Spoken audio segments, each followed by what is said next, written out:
2015 সালে একটা ভূমিকম্পে আপনাদের যে প্রথম ট্রাই সেখান থেকে ফিরে আসতে হয়েছিল। ভয়াবহ ভূমিকম্প হয়, ছিন্ন ভিন্ন হয়ে গেল, বেস ক্যাম্প অঞ্চলটা একদম ধ্বংসাবশেষ মতো হয়ে গেল। আমরা কিন্তু যেখানে অ্যাক্সিডেন্টটা হয়েছে ওইখানে পৌঁছে যেতাম। আমরা দেখলাম যে ঠিক আছে, সেই তো এতগুলো দিন এখন ওখানেই কাটাবো, আরেকটু আগে একটা জায়গায় বসে একটু এখানে আড্ডা মারি না। ভয়ঙ্কর অ্যাভালাঞ্চ আসে এবং সেই অ্যাভালাঞ্চের এফেক্টটা আমাদের গায়ে পাউডার স্নোটা পড়েছিল। অন্য ক্লাইম্বাররা যে মারা গেল তাদের গায়ে কিন্তু এসে পড়লো পাথর এবং আইসের কিউবগুলো।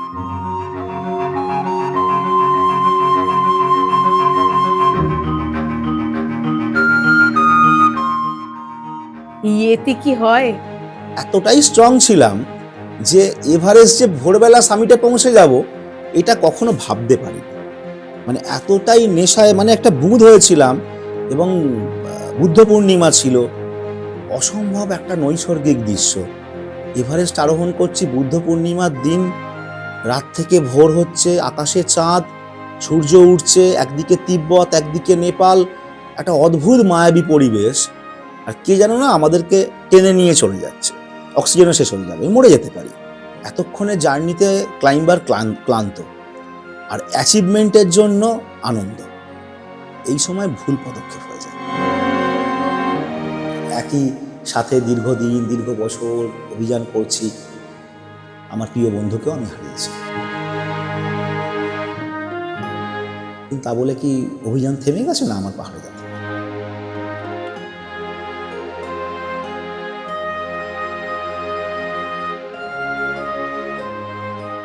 নতুন পাতা সাথে নন্দিনীর আরো একটি নতুন এপিসোডে আপনাদের স্বাগত। আমি নন্দিনী, এই পডকাস্ট চ্যানেলের হোস্ট। আমাদের সঙ্গে আজকে রয়েছেন পর্বতারোহী মিস্টার মলয় মুখার্জি। 2016 সালে এভারেস্ট জয়ের কাহিনী তো আমরা শুনবই মলয় বাবুর কাছ থেকে। এছাড়াও তার আরো অনেক অভিজ্ঞতার কথা, অনেক রোমাঞ্চকর কাহিনী আমরা শুনবো আজকের এই পডকাস্টে।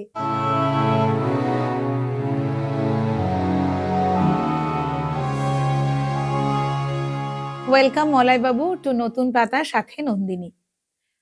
1999 সাল থেকে পর্বতারোহণের যাত্রাটা শুরু, 2025 সাল অবধি একটার পর একটা অভিযান, কিন্তু শুধুমাত্র সেটা পর্বতারোহণের মধ্যেই থেমে থাকেনি। এর সাথে আরো অনেক রোমাঞ্চকর অভিযান তো আপনার আছে। সাইকেল নিয়ে বেরিয়ে পড়েন, নদী পরিক্রমা করেন।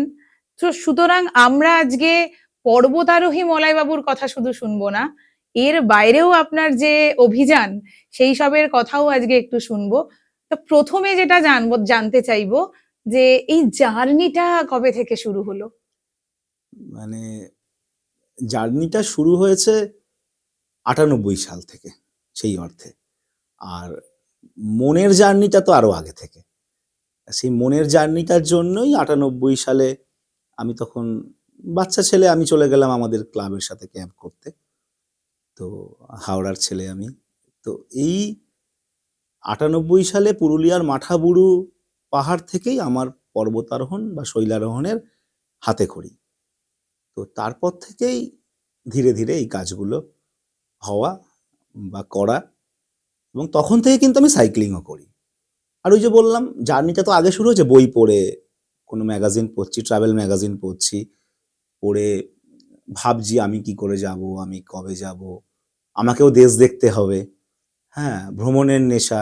আসলে আমি ভ্রমণ করতে খুব ভালোবাসি, মানে ভ্রমণটাই আমি যাপন করি বলতে পারেন। তো এটাই আমার বেঁচে থাকার রসদ। প্রথম পাহাড় চড়ার অভিজ্ঞতাটা কখন হলো? প্রথম পাহাড় চড়া বলতে ওই যে পুরুলিয়ার মাঠাবুরু পাহাড়ে গেলাম। এখন যেরকম আমি বাচ্চাদের ক্যাম্পে নিয়ে যাই, সেরকম ভাবে তখন আমিও বাচ্চা, আমিও দাদাদের হাতে, দাদা কাকা তাদের হাত ধরে গেলাম। তো সেই যে 4টে দিন আমি জীবনে কাটালাম একটা ক্যাম্পে, আমার জীবনের একটা আমূল পরিবর্তন দেখা দিল। ফিরে এসেই সেখানকার আবহাওয়া, সেখানকার মানুষজন এবং যারা আমাকে এই রক ক্লাইম্বিং বা শৈলারোহণটা শেখালো, আমার যারা টিচার, আমি অবাক হয়ে গেলাম যে এরকম মানুষও এই পৃথিবীতে আছে যারা এত কেয়ার করে শেখাচ্ছে, এত কিছু বলছে, এবং অসম্ভব সুন্দর সেই মানুষগুলো। তো তো সেইভাবেই আমার প্রাণের যে অর্গানাইজেশন SDMTA, সেইখানে সেই আমার সূত্রপাত। সেইখান থেকে আগ্রহটা আমার জীবনটা একদম পরিবর্তন করে দিল এইভাবে। তারপর এভারেস্ট, এই হ্যাঁ 2016 সালে হ্যাঁ, এভারেস্ট। আসলে 98-99 সাল থেকে এই জার্নিটা তো অনেক দিনের জার্নি। 99 সালে প্রথম অভিযান গেলাম হিমালয়ে, কেদারডোম অভিযান ট্রেকিং মেম্বার হিসেবে। তারপর একটার পর একটা কোর্স করা, ট্রেনিং নেওয়া, প্রচুর মাঠে প্র্যাকটিস করা, একটার পর একটা অভিযান করা। তো এই করতে করতে করতে করতে করতে এতগুলো বছর এত অভিযান করার পর অনেকবার হাই অল্টিটিউডে গেছি, অনেক বেশি উচ্চতায় পৌঁছেছি। তখন ধীরে ধীরে এভারেস্ট তো 15 সালে গিয়েছি আমরা। তো 15 সালে অভিযান বাতিল ঘোষণা হয়ে যায় অ্যাক্সিডেন্টের জন্য। তারপর 16 সালে আমরা আরোহণ করি। এভারেস্টে যাওয়ার জন্য একটা প্রস্তুতি, সেটা তো একদিনে হয় না, না, অনেক দিন ধরে নিজেকে প্রস্তুত করতে হয়, ট্রেনিং নিতে হয়। তাহলে নিজেকে কি করে প্রস্তুত করলেন? যদি এভারেস্টের কথা বলা যায় তাহলে আমি এভারেস্টের আগে অনেক অভিযান করেছি, অনেক দুরূহ মাউন্টেন আরোহণ করেছি। তার মানে আমার অভিজ্ঞতা বেড়ে গেছে। তার সাথে মাঠে প্রচুর প্র্যাকটিস। মানে প্রচুর প্র্যাকটিস। সকালে রানিং, ওয়েট ট্রেনিং, মানে আজ থেকে ৯ বছর ১০ বছর আগের কথা। এখনকার চেহারা তো সেটা নয়। এখন অনেকটা ওয়েট বেড়ে গেছে। আবার প্র্যাকটিস করে কমাই, আবার বাড়ে। তো যেটা হচ্ছে সেই সময় প্রচুর প্র্যাকটিস করে অনেক অভিজ্ঞতা সম্পন্ন হয়ে আমি কিন্তু এভারেস্টে গেছি। আমি প্রায় ১৮টা অভিযান করার পর কিন্তু এভারেস্টে গেছি। তো যার ফলে আপনি বুঝতেই পারছেন, আমি যে সময় এভারেস্টে যাচ্ছি সেই সময় আ আমি যতগুলো অভিযান করে এভারেস্ট গিয়েছি, এখন ফরম্যাট কিন্তু বদলে গেছে একদমই। আ এখন তো মানুষ দেখি খুব কম অভিযান করেই গেছে। তবে হ্যাঁ, আমার মতো অত অভিযান করেও যেতে হবে আমি সেটা বলছি না। আমার সুযোগ হয়নি। এভারেস্ট যাবো কখনো ভাবিওনি এরকমভাবে।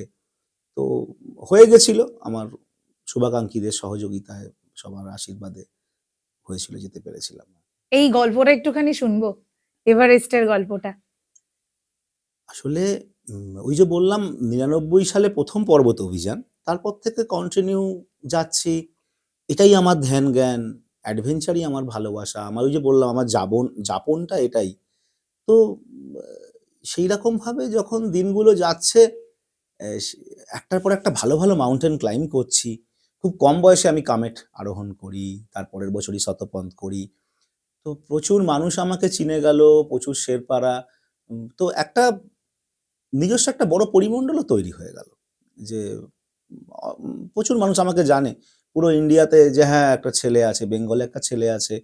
যে কয়েকটা ছেলের মধ্যে এই ছেলেটাও আছে যে খুব ভালো ক্লাইম্ব করে। তো এরকম একটা ব্যাপার।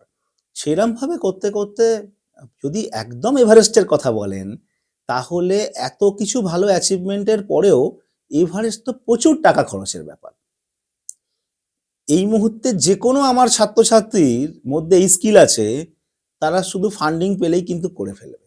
অলমোস্ট বলা যায় করে ফেলবে। ওরম হয়তো বলা যায় না প্রাকৃতিক একটা কোনো ব্যাপারকে এক্ষুনি হয়ে যাবে। কিন্তু আমি এই জায়গাটার কথা বলছি।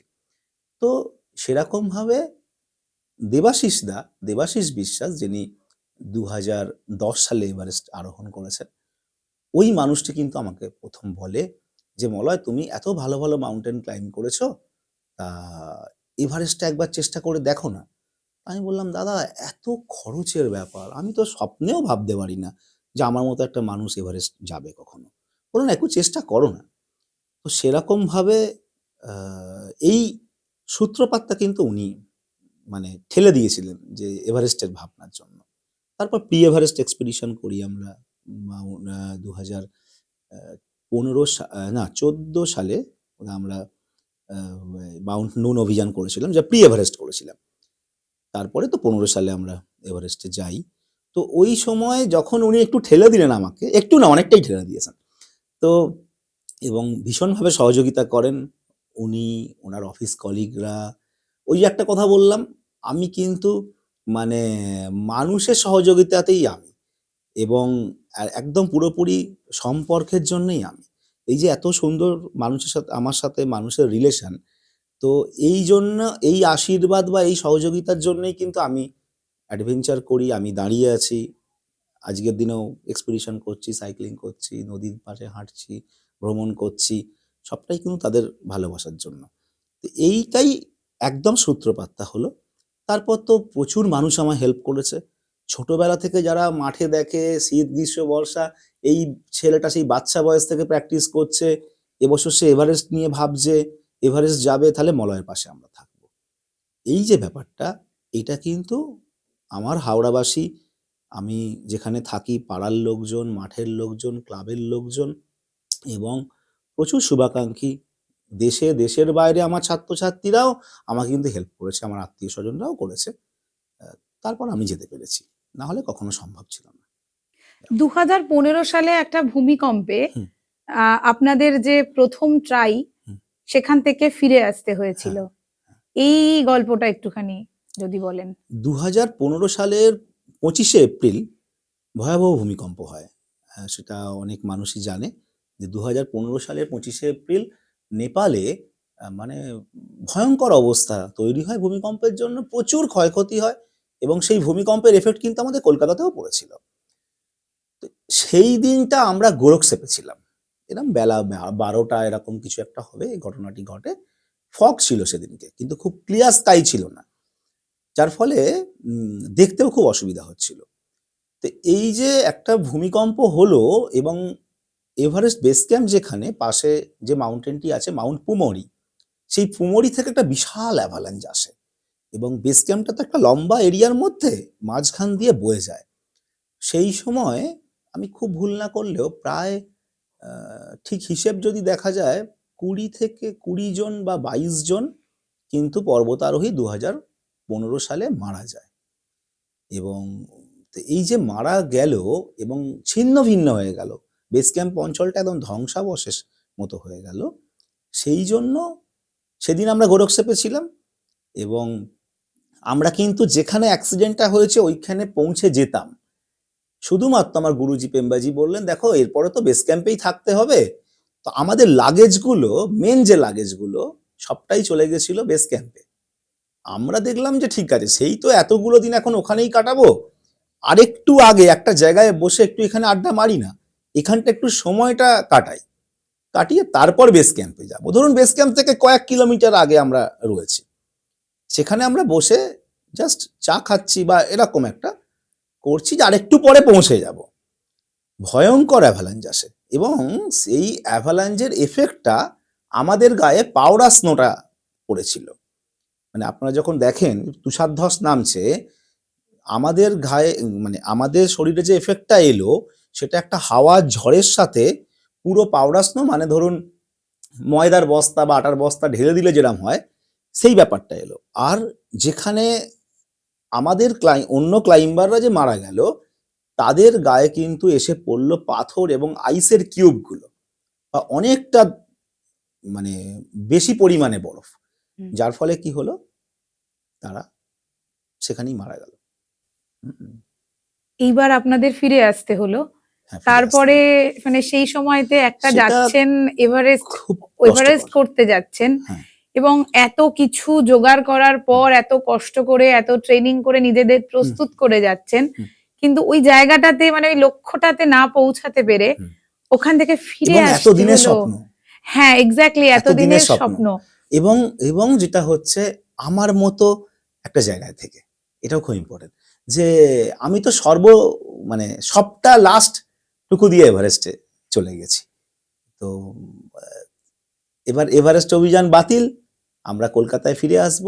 মানে স্বপ্নের অতীত যে আবার যে যাব, এই কথাটা মানে ভাবতেও কষ্ট হচ্ছে আমার। মানুষকে বলবো কি? তার কারণ আপনি আমার শুভাকাঙ্ক্ষী, আমার দাদা, বাবা, ভাই, মা যেই হোক, তার সবটা দিয়ে তার সন্তানকে ধরুন হেল্প করলো বা তার বন্ধুকে হেল্প করলো বা তার ছাত্রকে হেল্প করলো। তো এটা তো প্রাকৃতিক কারণে চলে গেল সব। আমি আবার কখনো বলতে পারি এই কথাটা যে আপনারা আমাকে হেল্প করুন? কি করে বলবো? মানে আমি পারি না। আমি অন্য কে পারে কি আমি জানি না। কিন্তু আমি পারব না এই কাজটা করতে। তো মন খারাপ হতো, বসে থাকতাম। কি করব? মাঠ কিন্তু করতাম। রেগুলার মাঠে যাই, প্র্যাকটিস করা, এ করা। তো ভাবতে পারিনি যে আবার যেতে পারবো বলে। কিন্তু সত্যি কথা বলতে সেটা ওই যে বললাম যে ভালোবাসা, রিলেশন, আবার সেই জায়গায় এসে উপনীত হলাম। যে মাঠটাতে, যেখানটা আমি যে ট্র্যাকটাতে দৌড়াতাম, সেইখানে রাত্রিবেলা একদিন আমি বসেছিলাম। আমরা আজও এই কথাটা আপনাকে বলছি তো, মানে আমার পুরো মনে পড়ে যাচ্ছে। রাত্রিবেলা, রাত্রি ৯টা এরকম হবে, মাঠে আমি বসে আছি, একা বসে আছি, একা বসে আছি। এদিকে আমার বন্ধুদের কিন্তু এভারেস্ট যাওয়া ঠিক হয়ে গেছে, যে মানে তারা কিন্তু যাচ্ছে, তারাও কিন্তু কষ্ট করে যাচ্ছে, তারাও যে খুব সহজে যাচ্ছে এরকম না, স্বাভাবিক ব্যাপার, এত খরচের ব্যাপার, যে যতই ফাইন্যান্সিয়ালি স্ট্রং হোক না কেন, কিন্তু তারও তো একটা প্রবলেম আছে। তো আর আমার তো ছেড়েই দিন, দৈন্য দশা একদম। তো আমি যখন মাঠে বসে ভাবছি যে কি করব, কিছু তো আর করার নেই, তার কারণ সব থেকে মেন দাবিদার যে সেই যেতে পারছে না, এটা বারবার আমাকে কুড়ে কুড়ে খাচ্ছিল।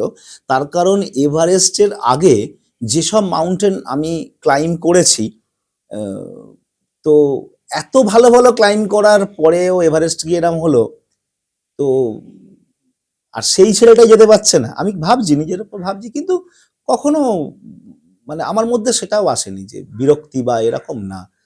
তো আমি সেই সময় যখন আমার বন্ধুরা কিন্তু আমাকে বলছে, মলয় চেষ্টা কর না, মলয় চেষ্টা কর না, কিন্তু আমি কি করবো, আমার বন্ধুদেরও সেই অবস্থা কখনোই নয় যে এত লক্ষ টাকা দিয়ে তারাই যে অসুবিধা যে মলয়কে সে নিয়ে যাবে, স্বাভাবিক ব্যাপার, কি করে হবে।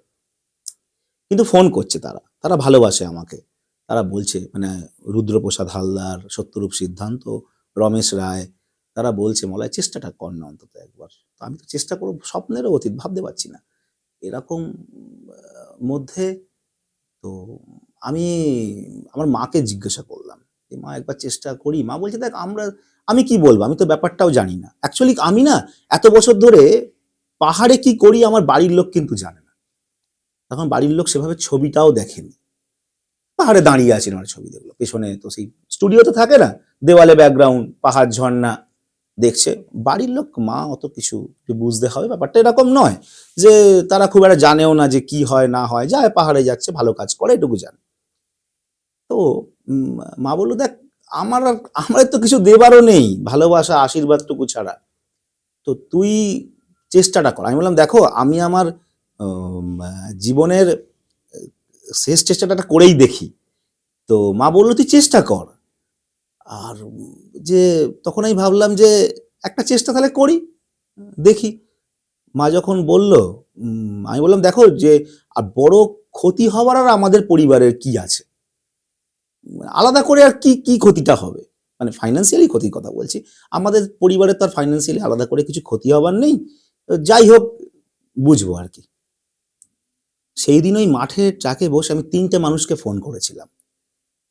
একটি মানুষ আমাকে জবাব দিয়েছিল যে তোমার যে পয়সাটা লাগুক, আমি বা আমার পরিবার চায় যে তোমাকে, মানে মলয় বলেনি সে, আমার ডাকনাম বাবুন, বলেছিল বাবুনকে 8,848 মিটারের ওপরে আমরা দেখতে চাই, পুরো টাকাটা কিন্তু আমি দিয়ে দেবো। আপনি ভাবুন, একটা ছেলে অনিশ্চয়তার জীবনে যাচ্ছে, আগের বছর ফিরে এসেছে, তখনও তার বোধহয় 15 লাখ টাকা লাগবে যেতে গেলে, তার একজন শুভাকাঙ্ক্ষী বলছে যে তোমাকে আমি পুরো টাকাটাই তোকে আমি দিয়ে দেবো, কিন্তু আমরা চাই দেখতে যে ওই 8,848 মিটারের ওপরে আমাদের পাড়ার ছেলেটা বা আমার ফ্যামিলির ছেলেটা যেন গেছে। তো এর থেকে প্রাপ্তি আর কি হয়? আপনি বিশ্বাস করুন, সে মানুষটা কখনো তার নাম উল্লেখ করতে বারণ করেছেন আমাকে। আপনি বিশ্বাস করুন, এই যে ধাক্কাটা আমাকে দিল না, সেই দিন থেকে খুব অল্প দিন আর সময় ছিল আমার হাতে, বোধহয় আর 1 মাস 30 দিন, আমার এই মুহূর্তে মনে করতে পারছি না।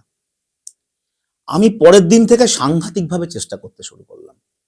আপনি জানেন, সেই মানুষটার থেকে দিনের শেষে আমাকে সেইভাবে আর সহযোগিতা নিতে লাগেনি। আপনি ভাবুন, খুব মিনিমাম একটা সহযোগিতা, সেই অর্থে মিনিমাম, কিন্তু সে মানুষটা আমার পাশে সেদিন বলেছিল। আপনি ভাবুন, একটা ছেলে অনিশ্চিত জীবনে যাচ্ছে, সে মরে যেতেও পারে, আগের বছর, তার আগের বছর 14 সাল 15 সালে এই ঘটনা ঘটেছে। এই ছেলেটা যাচ্ছে, তাকে সেই মানুষটি এই ছেলেটিকে বলছে যে আমরা দেখতে চাই। তো আমার প্রাপ্তি কিন্তু এটাই জীবনের।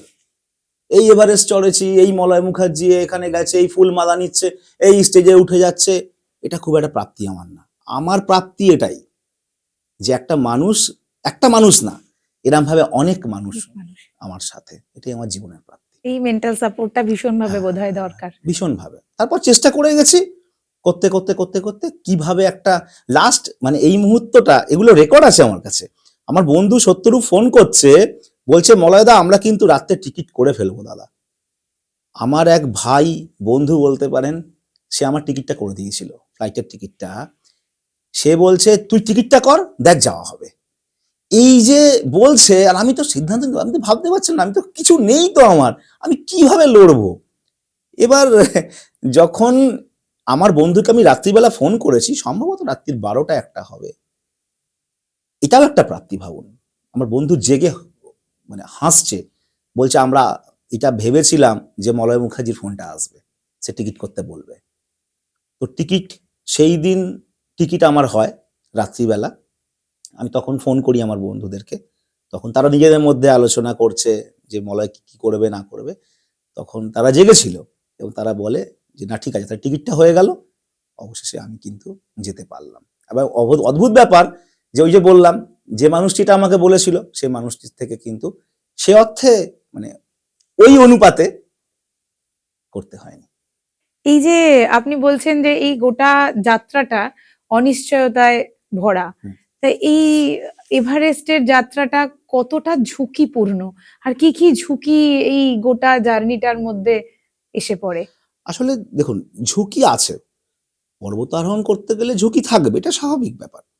কিন্তু ম্যাক্সিমাম ক্ষেত্রে যেটা হয় সেটা হচ্ছে নিজের দোষেই প্রবলেমগুলো হয়, প্রাকৃতিক কারণে খুব কম হয়। এই যেমন ভূমিকম্প হলো, এটা হলো, এগুলো কিন্তু খুব কম হয়। পর্বতারোহণে যত অ্যাক্সিডেন্ট হয় আপনি জানবেন নিজের দোষেই হয়। আর ঝুঁকিপূর্ণ বলতে বিভিন্ন রকম ঘটনা তো ঘটে। আসলে আপনি দেখবেন যে 14 সাল এবং 15 সাল দুটো বছরই, 14 সালে সম্ভবত 15 জন মারা গিয়েছিল, আর 15 সালে তো বললামই 20 থেকে 22 জন পর্বতারোহী মারা গেছিল। এই দুটো বছরে এত বড় বড় ম্যাসিভ দুটো অ্যাক্সিডেন্ট এভারেস্ট হয়েছে। এভারেস্টের ইতিহাসে পরপর 2 বছর এভারেস্ট অভিযান বাতিল ঘোষণা হয়েছিল। তারপর 16 সালে যাচ্ছি, তো একদম মানে অনিশ্চয়তার বাতাবরণ তো সেটা। এবং তো বিপদ আছে ঠিক আছে, কিন্তু দেখুন এভারেস্ট কিন্তু সহজ হয়ে যায়নি। ইনফ্রাস্ট্রাকচার অনেক ডেভেলপ করার জন্য পদ্ধতিটা অনেক ক্ষেত্রে সহজ হয়েছে, কিন্তু এরকম নয়। খুম্বু গ্লেশিয়ার কিন্তু ভয়ঙ্কর, লোৎসে ফেস কিন্তু ভয়ঙ্কর, কিন্তু যে কাজটা আমি করতে যাচ্ছি, একই দিনে যদি আমার সামনে দেখি 20 জন করছে, 40 জন একই ট্রেলে চলেছে, তখন কিন্তু ব্যাপারটা ভয়ঙ্কর নয়। আমার এটা মনে হয়েছে আর কি, আমার এটা উপলব্ধি হয়েছে যে আপনি খুব ভয়ঙ্কর জায়গা দিয়ে যাচ্ছেন, কিন্তু সেটা করছেন 30 জন মিলে। হ্যাঁ, যার ফলে ব্যাপারটা এতটা অসুবিধাজনক নয় সেক্ষেত্রে। আপনি কোনো এরকম ভয়াবহ অভিজ্ঞতার সম্মুখীন হয়েছেন? না, সেরকম ভাবে নয়। এখন এত বছর পর্বতারোহণ জীবনে কখনো ব্লিজার্ডে পড়লাম, কখনো আমার বন্ধুকে আমার সামনেই কিভার্সে ঢুকতে দেখেছি, কিন্তু খুব যে চিন্তিত হয়ে পড়েছি তা না। কিন্তু এরম দিন গেছে, একটা ধওলাগিরি অভিযানে আমার সামনে একজন শেরপা, একজন পর্বতারোহীকে প্রাণ হারাতে আমি দেখেছি। সেই সময় খুব খারাপ লেগেছে। মানে সেই সময় মানসিক ব্যাপারটা একটা অন্যরকম। আপনি ভাবুন একটা ম্যাসিভ অ্যাক্সিডেন্ট আপনার সামনে ঘটছে, কিন্তু পরক্ষণেই আবার ওগুলোকে কাটিয়ে ওঠে। আমার মনে হয় আমি নয়, এটা যেকোনো পর্বতারোহীর ক্ষেত্রেই হয় যে আমরা যাই, আ একই সাথে দীর্ঘদিন, দীর্ঘ বছর অভিযান করছি। আমার প্রিয় বন্ধুকেও আমি হারিয়েছি পাহাড়ে। কিন্তু তা বলে কি অভিযান থেমে গেছে? না, আমার পাহাড়ে যাওয়া থেমে গেছে। তা না, তখনকার জন্য খারাপ লাগে। কিন্তু কি করা যাবে? কিছু তো করার নেই। তো আমরা যখন এরম ঘটনার পর ফিরে আসি না, মানে পাহাড়কে পিছনে ফেলে যখন সমতলের দিকে তাকিয়ে আসতে থাকি, তখন আবার মনে হয় যে কবে ফিরে যাব। হ্যাঁ, তো এটা হয়। খুব একটা অসুবিধা হয় না। একজন বাঙালি হিসেবে যখন এভারেস্টের একদম চূড়ায় পৌঁছলেন, তখন নিজের অনুভূতিটা কেমন হচ্ছিল? যে এত ঝড় আসলে ঝাপটা হ্যাঁ, পেরিয়ে আপনি একজন বাঙালি সে হিসেবে সেই জায়গাটায় পৌঁছেছেন, কি একটা বলুন তো, আলাদা অনুভূতি। আমরা যখন পৌঁছই না, ঠিক আমি কিন্তু আমার কথা বলছি। সত্যরূপ আর আমি পৌঁছলাম। এই যে সামিটে পৌঁছলাম, আমার ফার্স্ট মনে হয়েছে, তার কারণ আমার ক্যামেরা কাজ করছে না, প্রচন্ড ঠান্ডায় ক্যামেরা বিকল হয়ে গেছে। আমার তো ফার্স্ট মনে হয়েছিল আগে ছবিটা তুলতে হবে, অনুভূতি সব অনুভূতি থাকবে, কিন্তু আগে ছবি তুলতে হবে। অনেকক্ষণ ঘষি, অন্য ক্লাইম্বারদের বলি যে তোমরা আমাদের ছবিটা তোলো, অন্তত তাদের ক্যামেরায় তো রেকর্ড থাকবে। আমি ছবি না দেখাতে পারলে কেউ বলবে আমি এভারেস্টে উঠেছি, আমি তো মিথ্যে কথা বলতে পারি। সত্যরূপের এরকম প্রবলেম হচ্ছিল, দুজনে যাকে সব ঘষে কিছুক্ষণ পর ওয়ার্ম হয় এবং তারপর আমরা ছবি তুলি। প্রথম কাজ মনে হয়েছিল ছবি তোলা। দ্বিতীয় যে জিনিসটা, যে আমায় কিন্তু সুস্থভাবে নিচে নামতে হবে, যত অ্যাক্সিডেন্ট কিন্তু ফেরার সময় হয়। এবার তো সামিটের একটা অনুভূতি আছেই, যে আমার খালি মনে পড়ছে আমার বাড়ি, আমার ক্লাব, আমার শুভাকাঙ্ক্ষী, যাদের সাথে, যাদের জন্য আমি, সেই মানুষগুলোর কথা। আর চারপাশটা যেটুকু দেখা যায় একবার, কারণ আমরা যখন সামিট করি 5:25, তখন কিন্তু ভীষণ উইন্ড স্পিড ছিল, যার ফলে কি আমার ওই ভাবনার ব্যাপারটাও কিন্তু সেরকম ভাবে নয়, আবেগপ্রবণ যে খুব এরকম না। আমার ফার্স্ট ব্যাপারটাই ছিল যে আগে ছবি তুলতে হবে, তারপর কিন্তু ভালোভাবে এই রাস্তা দিয়ে নামতে হবে, যা আনন্দ করার সব করবো বাবা, কিন্তু সুস্থভাবে আমাদেরকে কিন্তু এই বিপজ্জনক জায়গা থেকে বেরিয়ে আসতে হবে। তো বেশ কিছুক্ষণ আমরা কাটাই এবং এভারেস্টের মাথায় একটু এরম ভাবে শুয়ে পড়ি আর কি, যেরকম হয় না, জাস্ট এটা আমাকে আগলে রাখলাম আর কি, কিন্তু এভারেস্টের মাথাটা তো অনেক বড়, আমি আর কি আগলে রাখবো। তো ঠিক আছে, এটা আমার অনুভূতি আর কি, সেইটা করে আমি তখন, আমরা আর কি, আমি বলবো না, আমরা তখন নিচের দিকে নামা ঠিক করি। ঠিক কটার সময় সামিটটা কমপ্লিট হয়েছিল, সামিটটা 5:25। এটা একটা মানে এটাই আমাদের এতে ছবিতেও আছে, 5:25। কিন্তু আমরা এভারেস্টে সামিটের কাছে পৌঁছে গেছিলাম প্রায় ভোর 4টে ধরুন। অন্ধকার ছিল বলে আমি আর সত্যরূপ কিন্তু এভারেস্টে সামিটে যাইনি, তখন অন্ধকার, গেলে ছবি হবে না। তো তখন আমরা হিলারি স্টেপের তলায় বেশ কিছুক্ষণ অপেক্ষা করি, আস্তে আস্তে করে গোল্ডেন লাইটটা ফুটছে, আমরা এগোতে থাকি। কিন্তু না হলে আমরা আরো আগে সামিট করতাম। এই যে একটা খবর শোনা যায় না, যে এভারেস্টে ট্রাফিক জ্যাম, এসব হ্যাঁ, শোনা যায়, এইগুলো হচ্ছে যে ক্লাইম্বার বেলা 10টায় সামিট করছে তার ক্ষেত্রে এগুলো প্রযোজ্য, যে 4:30-5টায় সামিট করে তার ক্ষেত্রে প্রযোজ্য না। তো সেদিন মানসিক এবং শারীরিকভাবে এতটাই স্ট্রং ছিলাম যে এভারেস্ট যে ভোরবেলা সামিটে পৌঁছে যাব এটা কখনো ভাবতে পারিনি। মানে এতটাই নেশায়, মানে একটা বুঁদ হয়েছিলাম। এবং বুদ্ধ পূর্ণিমা ছিল, অসম্ভব একটা নৈসর্গিক দৃশ্য। এভারেস্ট আরোহণ করছি বুদ্ধ পূর্ণিমার দিন, রাত থেকে ভোর হচ্ছে, আকাশে চাঁদ, সূর্য উঠছে, একদিকে তিব্বত একদিকে নেপাল, একটা অদ্ভুত মায়াবী পরিবেশ।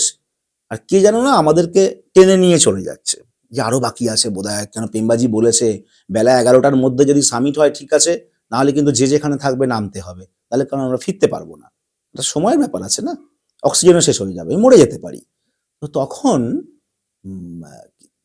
সেই পরিস্থিতিতে দাঁড়িয়ে যে ভোর 4টে 4:30 সামিটে পৌঁছে যাব, আসলে সেদিন ওই যে বললাম শারীরিক এবং মানসিক ব্যাপারটা এতটাই স্ট্রং ছিল যে আমরা খুব ভালোভাবে আরোহণ করি, এবং সেটা হয়েছে আমাদের দীর্ঘদিনের অনুশীলন, অভিজ্ঞতা এবং মানে প্রকৃতির আশীর্বাদ, এবং আমাদের যে গুরুজি পেম্বা ছোটি শেরপা, ওরকম একটা মানুষের গাইডেন্স, দেবতার মতো মানে আগলে রাখা আমাদেরকে, এটা পেয়েছি আমার জীবনে আমি।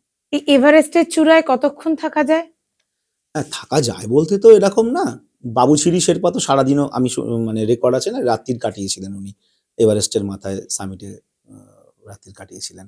তো এরকম রেকর্ডের কথা বলছি না, মোটামুটি নর্মালি মানুষ উঠে ছবি তুলে ধরুন 10 মিনিট থাকলো, আর কতক্ষণ থাকবে, ব্যানারগুলো বের করলো, ছবি তুললো, মুভি করলো, স্টিল ছবি তুলে এবার সে নেমে চলে আসে, আস্তে আস্তে নামবে, 10 মিনিট থাকতে পারে, 15 মিনিট, ওই রকম একটা জায়গাতে, খুব ছোট একটা জায়গা যেখানে পর্বতারীরা যাবে, ছবি তুলবে, আবার আস্তে আস্তে তাকে নামতে হবে। ওই যে বললাম বিপদ সংকুল, নামাটা বেশি ঝামেলার, অসুবিধাজনক আর কি। কেন নামাটা এত বেশি বিপদ সংকুল কেন? দেখুন, প্রথম কথা হচ্ছে এতক্ষণে জার্নিতে ক্লাইম্বার ক্লান্ত, আর অ্যাচিভমেন্টের জন্য আনন্দ, এই সময় ভুল পদক্ষেপ হয়ে যায়, ভীষণভাবে ভুল পদক্ষেপ হয়ে যায়। যেমন? প্রথম কথা হচ্ছে ক্লান্তি। এক তো আপনি সারা রাত্রির ক্লাইম করে আপনি ক্লান্ত, আপনি অ্যাচিভ করলেন, আপনার খুব আনন্দ হচ্ছে, আপনি ওভার এক্সাইটেড হয়ে পড়লেন। এইবার নামার তাড়না, এই যে মানুষকে খবর দেবার তাড়না। এখন দেখি না একটা সোশ্যাল নেটওয়ার্ক সাইটে হঠাৎ করে একটা পোস্ট করছি, পোস্টটা করার পর দেখবেন 5 মিনিট পর আবার খুলে দেখছি কে কি বলছে, কটা মানুষ দেখলো। এই যে একটা মানুষের অ্যাচিভমেন্ট তো নিজের মনের অ্যাচিভমেন্ট হলো, কিন্তু এই অ্যাচিভমেন্টটার আনন্দটা কখন আসছে? আপনি একটা মানুষ ক্রিকেট ব্যাট নিয়ে খেলতে যাচ্ছে কখন? সে যদি গ্যালারিতে কেউ না থাকে তার কি মনে হবে বলুন তো? সেরকম ব্যাপার। আমি এভারেস্ট সামিট করেছি। করে এটা কি হয়, নিচে নামার সময় কতক্ষণে মানুষ খবর দিতে পারবো, কতক্ষণে আমি আমার বাড়িতে আমার প্রিয় মানুষের সাথে কথা বলতে পারবো, বা কথা না বলতে পারলেও তারা কি পৌঁছলো, তাদের কাছে কি খবরটা গেল, কতক্ষণে নেমে আসবো, এই সময় ক্লান্তি এবং ওভার এক্সাইটেড, এই সময় কোনো ভুল পদক্ষেপ হয়ে যায়। আমাদের অভিযানেই আমি দেখেছি। আমরা যেমন এদিকে একটু সামিটে শুনবো। যাচ্ছি, আমরা এদিকে সামিটে বেরিয়েছি সন্ধ্যেবেলা। সেই দিনই একজন আমেরিকান ক্লাইম্বার, পরে জেনেছি উনি আমেরিকান একটি মেয়ে, সে তার সামিট থেকে নামতে অনেক দেরি হয়ে গেছিল। তো আমরা পরে যেখান থেকে উনি ফল করেছেন সেই জায়গাটা গিয়ে বুঝতে পারি যে ওনার ডিভাইস চেঞ্জ করার সময় ডিসেন্ডার রোপে লাগানো থাকে, ক্যারাবিনার থাকে, তো সেইটা চেঞ্জের সময় কোনো কারণে সেফটি উনি দেননি, যার ফলে ক্লান্তিতে স্লিপ করে যায়। আমরা ওনাকে অন্ধকারের মধ্যে পড়তে দেখেছি আমাদের পাশ দিয়ে। যখন আমরা সেই রোপে ক্লাইম্ব করে যাচ্ছি, গিয়ে ডিভাইসটাকে দেখে আমার অভিজ্ঞতায় আমি বুঝেছি যে ওইরকম কোনো ভুল ওনার হয়েছিল, ক্লান্তিতে উনি পারেননি, স্লিপ করেছেন, একদম গড়িয়ে চলে গেলেন। পরবর্তীকালে শুনেছি, দেখুন ওনার প্রাণটা গেল কিন্তু ওনার ক্লান্তি এবং একটু বিচক্ষণতার জন্য। একটু কিছু উনি তো একটা ক্লিপ এরম লাগিয়ে দিতে পারতেন, ওই সময় ভুল হতেই পারে, আসলে হয়ে গেছে। দেখুন নিয়তি, এক্ষেত্রেও তো কিছু করার থাকে না। আমি হয়তো বলছি, হ্যাঁ ভুল আমারও হতে পারে, তো ওই জন্য একটু সংযত থাকতে হয়, টিম ভালো নিয়ে বেরোতে হয়, একে অপরের সাথে মেলবন্ধন থাকাটা জরুরি। এই যে আমরা দেখি না যে হঠাৎ করে একটা সোশ্যাল নেটওয়ার্ক সাইটে বিজ্ঞাপন আসছে আর কেউ অভিযানে চলে যাচ্ছে, আপনি তাকে চেনেনই না, আপনি তো বিপদ সংকুল জায়গায় সেই মানুষটার সাথেই যাবেন যার সাথে আপনার বোঝাপড়া আছে। একদমই ঠিক। আপনি চেনেন না, আপনি চলে যাচ্ছেন, আর একজন রাজস্থান থেকে আসছে, একজন ইউকে থেকে আসছে, কেউ কাউকে চেনে না। আপনি যদি বিপদে পড়েন তারা থাকবে? কখনোই থাকবে না আপনার পাশে। ওই জন্যই বলে এটা তো একটা টিম গেম, এবং একে অপরের সাথে দীর্ঘদিনের বোঝাপড়া হলেই তবেই তো আপনি একটা বিপদ সংকুল জায়গা। আমার যখন এভারেস্ট থেকে নামার সময় চোখের খুব প্রবলেম হয়েছিল, মানে অনেকক্ষণ আমি ছিলাম, আচ্ছা। তো যার ফলে সেই ভারগ্লাস তৈরি হচ্ছে, বারবার সানগ্লাস খুলতে হচ্ছে, উইন্ড স্পিড সবটা নিয়ে কি হয়েছে, বারবার যে সানগ্লাস খুলছি আমি, এতে একটু হলেও এফেক্ট করেছে। নামার সময় চোখ জ্বালা করছে, আমি আবঝা দেখছি। তো হিলারি স্টেপের বিপদসংকুল জায়গাটা কাটিয়ে যেতে পারলে, আমার অসুবিধা হচ্ছিল কি একা যেতে, আমি যখন সামনে মেম্বারকে পাচ্ছি তখন কিন্তু অসুবিধা নেই। যার জন্য রমেশ দা এবং রুদ্র আমার সাথে সব সময় তারা কিন্তু চলেছে। হিলারি স্টেপ থেকে নেমে কিছুটা নামলাম, তারপর আমার চোখ দেখলাম যে ঠিক আছে, অনেকটা বেটার আর কি। তো তারপর ধীরে ধীরে, তো এই যে কথাটা বলছি, দেখুন আমার যখন অসুবিধা হলো, আমার বন্ধু কিন্তু আমার সাথে, আবার আমার বন্ধু সত্যরূপ সিদ্ধান্ত যখন ক্রিভার্সে ঢুকে গেল, তখন রমেশ রায় আর আমি চেষ্টা করছি তাকে সহযোগিতা করার। খুব কিছু যে করতে পারছি তাও আমি বলছি না, কিন্তু চেষ্টা তো করতে পারি তাকে তোলার জন্য, সেটাই বলছি। এইটা খুব ইম্পর্টেন্ট জিনিস কিন্তু। এটা ভাবুন তো, আমি যদি ইন্ডিভিজুয়াল যেতাম, কেউ আমার পাশে থাকতো সেদিন? থাকতো না, থাকার কথা না, সে অর্থে বলা যায় থাকার কথা না। এবার মানুষ কি মানুষের পাশে থাকে না? কিন্তু কোথায় থাকবে বলুন? 29,000 ফুট ওপরে হঠাৎ করে আপনি নিজের জীবন বিপন্ন, আপনি কি করে একটা মানুষকে হেল্প করবেন? এটা ভাবে সম্ভব কোনোদিন? এত বড় একটা অভিযানে কখনো মনে হয়েছে যে আর পারছি না, এবার বোধহয় ফিরে আসতে হবে? আমার মনে হয়নি। তখন মনের জোরটা এতটাই বেশি হ্যাঁ, ছিল? হ্যাঁ, হ্যাঁ। আমার মনে হয়নি। তার কারণ ওই যে বলছি না দীর্ঘদিন ধরে যাই। আমি তো একটু অন্যরকম ভাবে হিমালয়কে দেখি। উম তো আমি দীর্ঘদিন হিমালয়ে বিভিন্ন জায়গায় কাটিয়েছি। অনেক গ্রামে, অ্যা গঙ্গোত্রীতে আশ্রমে থেকেছি। তো আমার কখনো মনে হয়নি যে খুব সমস্যা বা পারবো না, এটা কখনো মনে হয়নি। একেবারেই মনে এতটাই হয়নি। পাহাড়ের প্রতি ভালোবাসা? হ্যাঁ, হ্যাঁ, আমার কখনো মনে হয়নি। ওই যে বললাম আমি একদম অন্যরকম ভাবে ভাবি। আর উম এই যে ভাবি না, আমরাই তো করি, আমরাই তো মানুষ। যে আপনি ভাবুন পৃথিবীর সৃষ্টি থেকে একটা প্রাকৃতিক কারণে একটা উঁচু অংশ সেখানে দাঁড়িয়ে আছে। আমাদের পৃথিবীতে অস্তিত্ব কতদিনের? খুব কম দিনের। একটা পর্বত শৃঙ্গ দাঁড়িয়ে আছে, আপনি আমি গেলাম সেখানে অভিযান করতে, যেখানটা বেস ক্যাম্প বলছি বসলাম, সেখান থেকে হয়তো ২টো বা ৩টে ক্যাম্প করে সামিট করা যায়। আমরা ওই বেস ক্যাম্পে বসে সেই পর্বত শৃঙ্গর দিকে তাকিয়ে ভাবছি যে এখানে একটা ক্যাম্প করব, ২ নম্বর ক্যাম্প ওখানে হবে। আমাদের মতো করে প্ল্যানিং করছি, করে সামিট করব, করে আবার নেমে চলে আসবো। এটা তো আমরা ভাবছি। আপনি ভাবুন তো, পৃথিবীর সৃষ্টির সময় থেকে প্রায় বলা যায় যে ওখানে বসে আছে, তারও তো অস্তিত্ব আছে। তার তো অস্তিত্ব আছে। তার বরফ গলা জলটাই কিন্তু তলায় চাষবাস থেকে শুরু করে আমাদের পানীয় হিসেবে কাজ দিচ্ছে, হুম। তাই না? সেও তো আমাদের জন্য কোনো ক্যালকুলেশন করতে পারে, করতে পারে না? এটা কিন্তু আমি ফিল করি, আমি ফিল করেছি বা আমি করি। আমি অন্যরকম ভাবে ভাবি হিমালয়কে। তো সেও তো একটা ক্যালকুলেশন করতে পারে যে ভাই আমি এখানে বসে আছি এত যুগ যুগ ধরে, এই এলো, কারা তাঁবু লাগাচ্ছে এখানে, এরা নাকি বলছে আসবে আমার এখানে চড়বে হঠাৎ করে, তো ও অ্যালাউ করলে তবে তো, একদমই তাই। তাই না? আপনি ভাবুন তো, ও যদি একটু মানে এরকম গাটা ঝাড়া দেয়, মানে একটু পরে দেখা যাবে গঙ্গা নদী শুকিয়ে যাবে। গাড়োয়াল হিমালয় যদি একটু গা ঝাড়া দেয়, একদম। বরফগুলো গলে যায়, একটু পরেই গঙ্গা নদী শুকিয়ে যাবে। সেরকম ব্যাপার আর কি। তো হিমালয়টা একটা অন্য জগৎ। হিমালয়টা অনেক ভাবনার, হিমালয়টা অনেক ভালোবাসার, হিমালয়টা অনেক শ্রদ্ধার জিনিস। হিমালয়টা এরকম না। হ্যাঁ, আমরা চড়ছি ঠিক আছে, এটা তো অ্যাডভেঞ্চার স্পোর্টস, আমাকে যেতে হচ্ছে, আমি করছি, শিখরে গিয়ে যাচ্ছি ঠিক আছে, কিন্তু অনেক মানে পবিত্রতা নিয়ে এই কাজগুলো করতে হয়। এই যে যারা যাচ্ছে, যারা ক্লাইম্বার, অনেকে তো সারভাইভ করতে পারছে না, অনেকে কোলাপস করে যাচ্ছে। হুম। এবার আপনি বললেন এটা একটা টিম ওয়ার্ক। এই টিমের মধ্যে আপনি যখন দেখছেন আপনার আরেকজন সঙ্গী কোলাপস করে যাচ্ছে, কিন্তু আপনাকে যেতে হবে ওই সামিটটায়, হুম। এই রকম পরিস্থিতিতে গিয়ে মানে মনোবলকে শক্ত করাটা কতটা জরুরি? দেখুন, ধরুন আমরা একসাথে অভিযান করছি, গিয়েছি, যদি দেখি কোনো বন্ধুর অসুবিধা হচ্ছে বা কিছু হচ্ছে, ফার্স্ট কাজটাই হচ্ছে তাকে নিচে নামানো। দেখুন, জীবন চলে গেলে তো আর আসবে না। তো মাউন্টেন থাকবে, মাউন্টেন আবার যাবো। আমার জীবনে এরকম অনেক ঘটনা আছে যে আমি এক্সপিডিশনে গেছি, সামিট হয়নি, অসুবিধা হয়েছে, ফিরে এসেছি। অসুবিধা কি আছে তাতে? আবার নয় যাবো, আবার চেষ্টা করব। যদি না যেতে পারি, বুঝবো উনি অ্যালাউ করেননি। কিন্তু এটা নয় যে আমি জীবনকে বিপন্ন করে আসবো। হ্যাঁ, হঠাৎ কোনো ঘটনা ঘটে গেল, আমার কিছু করার নেই, হঠাৎ একটা বোল্ডার পড়লো, আমি মরে গেলাম। ও ব্যাপারটা আলাদা। কিন্তু এটা নয় যে কোনো হঠকারী সিদ্ধান্তের জন্য আমার এটা হবে। আমি পারছি না, আমার সেই ক্যাপাসিটি নেই, আমি চলে যাচ্ছি সামিটের দিকে। আমি বুঝতে পারছি আমার ক্যাপাসিটি নেই।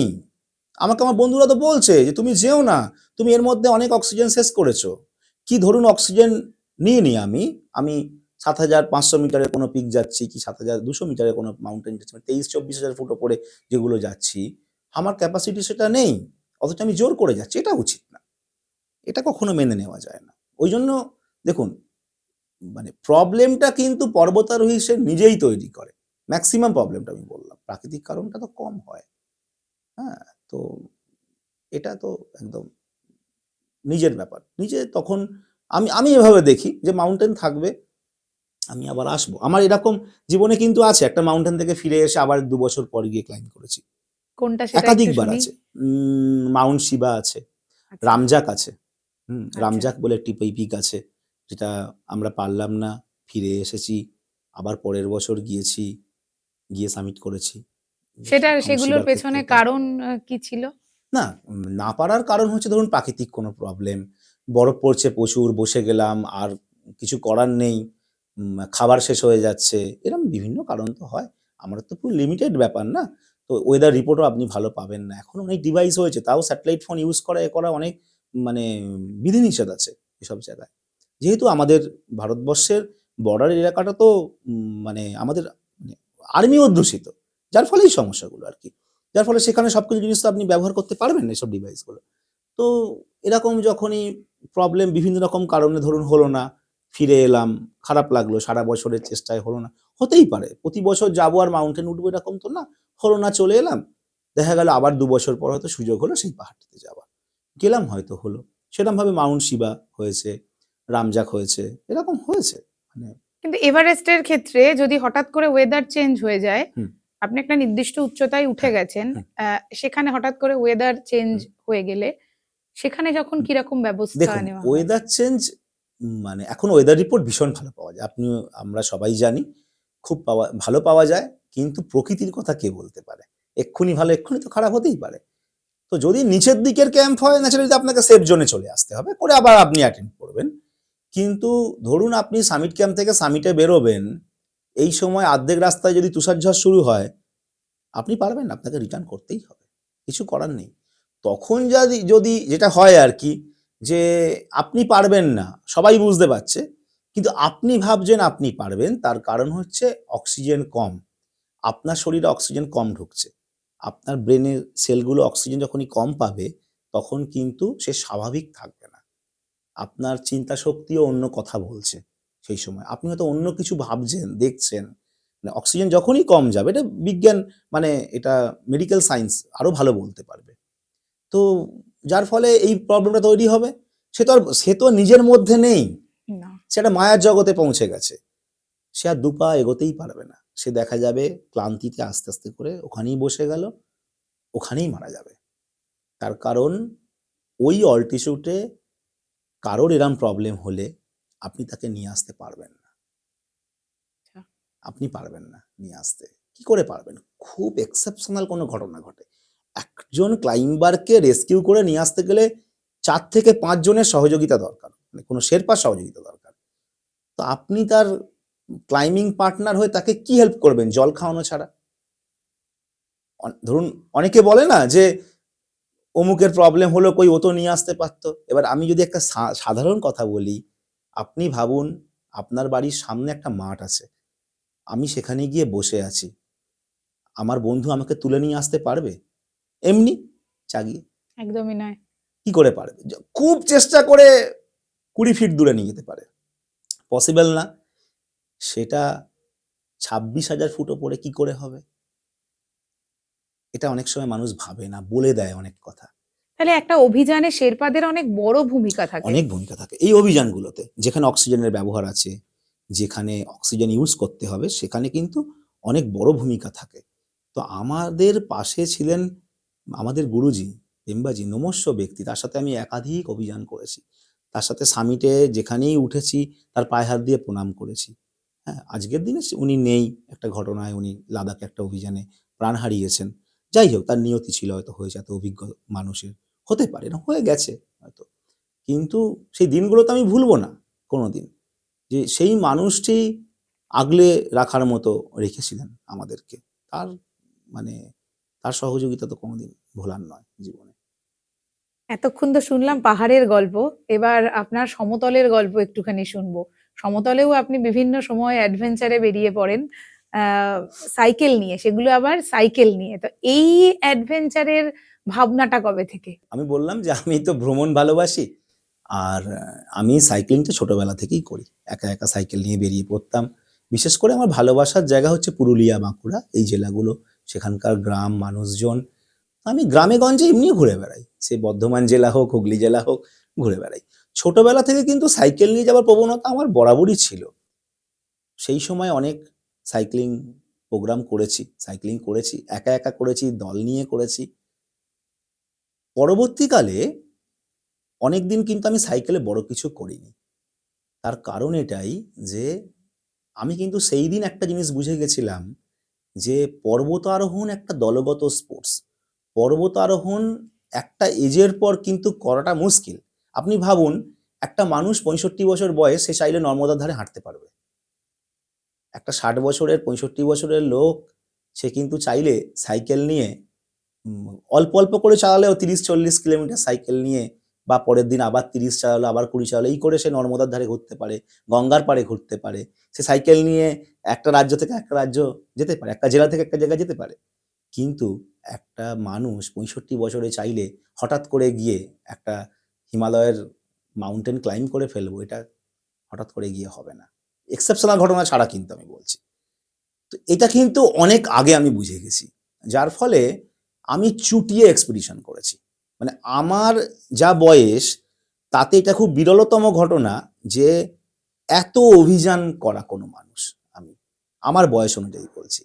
তাই চুটিয়ে অভিযান করে গেছি, প্রচুর অভিযান করেছি।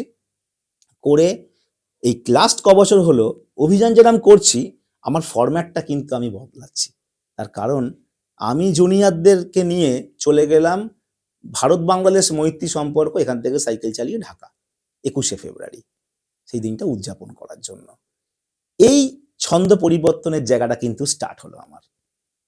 তারপরই এই সাইকেলে বিভিন্ন জেলা মেলা দেখা এগুলো আবার শুরু করলাম, করতে করতে চলে গেলাম কম্বোডিয়ার অঙ্কর ভাট যে মন্দির আপনারা জানেন, সেখান থেকে বিখ্যাত নদী কোয়াই রিভার থাইল্যান্ডের, সেটা সাইক্লিং করলাম। আচ্ছা করলাম, করে এসে আবার ঠিক হলো, আবার যেরকম ছোটখাটো এখানে বেরোই এসব হলো, করে হোচিমিন ট্রেল গেলাম, মানে আমাদের ভিয়েতনামের হ্যানয় থেকে দানাং এই ট্রেলটা করলাম। এই সামনে আবার মিশর যাচ্ছি। তো আমি সাইক্লিং খুব ছোট বয়স থেকে করি এবং নদী হাঁটা। মানে আমার যে ফরম্যাটটা 2003 সালে যখন আমাকে যিনি মানে পাহাড় চড়া শিখিয়েছেন একদম শুরুর দিনে স্বরাজ ঘোষের হাত ধরে যখন আমি নদীর ধারে হাঁটছি 2003 সালে, সেই 2003 সালে সেই যে নদী হাঁটলাম, পরবর্তীকালে তো সেইভাবে আমি নদীর ধারে হাঁটিনি, এমনি গেছি কোনো নদী ট্রেক করেছি, ও ব্যাপারটা আলাদা। কিন্তু এই যে গঙ্গাসাগর থেকে গোমুখ, আমি তখনই ভেবে নিয়েছিলাম যে ঠিক আছে এখন পর্বতারোহণটা আমি করে যাই, তারপর আস্তে আস্তে করে ফরম্যাটটা চেঞ্জ করতে করতে এদিকে আসবো। ঠিক পরের টার্গেট ধরুন আমি নিলাম নর্মদা। হয়তো আমি যেহেতু বেশি বেরোই, অত সময় দিতে পারা অসুবিধাজনক হতে পারে, আমি হয়তো নর্মদার তীরে একটু সাইকেল নিয়ে বিভিন্ন আশ্রমগুলো ভিজিট করলাম। নর্মদার ধার ধরে নর্মদা প্রায় 830 কিলোমিটার সম্ভবত, আমার ঠিক এই মুহূর্তে মনে নাকি 1100 কিলোমিটার, আমি এই মুহূর্তে মনে করতে পারছি না, যাই হোক। তো সেটা ধরুন করলাম, এরকম ভাবেই ব্যাপারটা। এত ধরনের এক্সপেডিশন আপনি করছেন, তো কোনটাকে ইজি বলে মনে হয়েছে, এভারেস্টে চড়া না সাইকেল নিয়ে বেরিয়ে না, পড়া? আসলে ইজি ব্যাপারটা ওরকম কিছু না, এটা তো দেশ ভ্রমণ করা। ধরুন আমি নদীর পাড়ে হাঁটছি, তো তাতে আর কষ্টের কি আছে। ধরুন আমি জলঙ্গি নদীর পাড় ধরে একটু গ্রামের মধ্যে দিয়ে হেঁটে যাচ্ছি, দামোদরের পাড় ধরে হাঁটছি, বা দামোদরের পাড় ধরে সাইকেল চালাচ্ছি, বা ধরুন বর্ধমানের কোনো জেলা, হুগলির কোনো জেলা ঘুরছি, পুরনো মন্দির দেখছি, এটাতে খুব পরিশ্রমের তো কিছু নেই আমার মনে হয় না। কারণ গ্রামের লোকেরা ধানের বস্তা নিয়ে এমনি 30 কিলোমিটার দূরে চলে যাচ্ছে, গ্রামের লোকেরা 25, 30, 40 কিলোমিটার তো সাইকেল চালায়, এটাতে কিছু ব্যাপার না। কিন্তু এটা কোনো আমাদের কাছে পরিশ্রমের তো না। মুশকিলের ব্যাপার, কারণ আমরা 1-2 কিলোমিটার সাইকেল চালালে বা হাঁটলে পারেই হাঁপিয়ে পড়ি। তা না, এটা অভ্যাসের ব্যাপার। আমরা যেহেতু ওই যে বললাম মন থেকে করা, যেহেতু এই সাবজেক্টটা আমরা ভালোবাসি।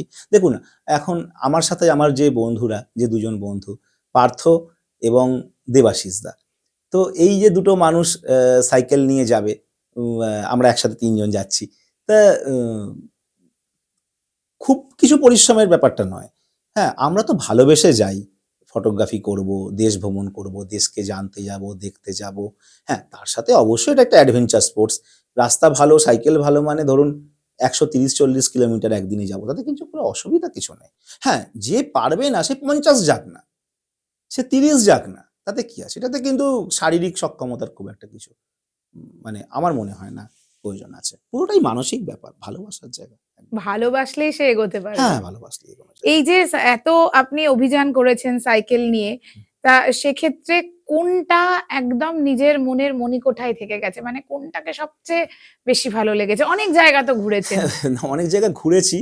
এখন একেকটা জায়গা একটা জায়গার মতো। প্রথম কথা দেখুন দেশের বাইরে যখন চালাচ্ছি তার একটা আলাদা মজা আছে। ভারত-বাংলাদেশ মৈত্রী সম্পর্ক নিয়ে যখন যাচ্ছি যখন বর্ডারে দেখছি ভিভিআইপিরাও লাইনে রয়েছে, সেখানে আমাদের সাইকেল অভিযাত্রীদের দেখে সব ডিপার্টমেন্ট থেকে নো ম্যানস ল্যান্ডে দাঁড়িয়ে হাতে ফুল দিয়ে ভিআইপিকে তাই আমাদেরকে ঢুকিয়ে বলল তোমরা সাইকেল চালিয়ে যশোর চলে যাও। এর একটা আলাদা তৃপ্তি আছে। হ্যাঁ, তো আমার সাথে আমার জুনিয়র যারা ছিল বলছে, "দাদা কি হচ্ছে গো? ব্যাপারটা ঠিক বুঝতে পারছি না, তোকে কিছু বুঝতে হবে না। চল না। সব জায়গাতেই কেউ না কেউ তো আছে আমাদের শুভাকাঙ্ক্ষীরা।" তো এই যে একটা ব্যাপার, একটা সাইকেল অভিযাত্রীকে মানুষ কিন্তু অন্য নজরে দেখে। হ্যাঁ, যে এবং তার সাহসকে সম্মান দেয়। কি নদীর পথ যে হাঁটছে, আপনি ভাবুন সাহসী মানুষকে সবাই সম্মান করে। পিঠে ব্যাগ নিয়ে আমরা দুটো ছেলে যখন রাজমহল দিয়ে হাঁটছি 2003 সালে, রাজমহল থানায় পৌঁছবার পর আমরা থানাগুলো ভিজিট করতাম। পৌঁছবার পর তখন আমাদেরকে ইন্সপেক্টর বলছে যে, "আপনারা কোথা দিয়ে এলেন?" আমরা বললাম, "কেন? সারাদিন এই রাস্তা দিয়ে আসছি।" বলছে, "আমরা দিনের বেলাও যাই না ওখানে।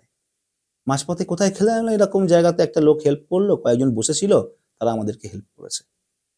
ওনারা শুধু শুনলেন। তার কারণ কি বলুন তো? ওই জায়গাগুলো প্রচণ্ড ডাকাতি হয়। দিনের বেলা পুলিশই যাচ্ছে না।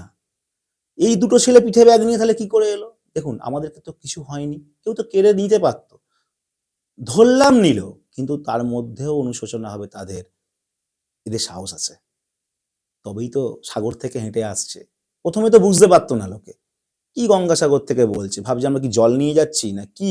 কোত্থেকে হেঁটে আসছে? না, কলকাত্তা কা গঙ্গাসাগর সে আ রা হ্যায় প্যাদল। মানে অবাক হয়ে যেত। বলছে, আপনার পা ধরতে হবে তাহলে আমাদের। মানে হাঁটছেন, এতদিন ধরে হেঁটে আসছে, চেহারা তো বুঝতে পারতো, চেহারা পাতলা হয়ে গেছে। হ্যাঁ, হাঁটছি আমরা, কিন্তু মনের মধ্যে আনন্দ আছে, হাসি আছে। হ্যাঁ, তো এই যে সাহসী মানুষকে কিন্তু পৃথিবীর সবাই সম্মান করে, এটা দেখেছি। এটা আমার উপলব্ধি একদম। পৃথিবীর ছাদ পামির মালভূমিরও বোধহয় একটা গল্প আছে। হ্যাঁ, গিয়েছিলাম। হ্যাঁ, সেইটা একটু শুনবো। দেখুন, আমি এটাই বলি, একদম সাধারণ জায়গায় থেকে এগুলো যাই। আমি অর্থবানও নই, একেবারেই নই। এগুলো হয়ে যায় ভালোবাসা থেকে। আর আমার সাথে যাদের সাথে যাই, তারা ভাবে মলয় দীর্ঘদিনের সাথী আমাদের, তাদের জুনিয়র আমি অ্যাকচুয়ালি। তো মলয়টা ঠিক আছে। যে যেটুকু করছে করুক। আমরা না সহযোগিতা করে দেবো মলয়কে একটা, চলুক। ওরকম একটা ক্যারেক্টার টিমে থাকাটা ভালো। সেভাবেই যাই। আর পামির মালভূমিতে প্রায় ১ মাস ছিলাম। অপূর্ব লেগেছে। মানে ওই যে বললাম, মানে আমার সুযোগ হয়েছে বলে গেছি। আমি পামিরেও যে আনন্দ পাই, আবার আমি গোসাবাতে গিয়েও আনন্দ পাই কিন্তু।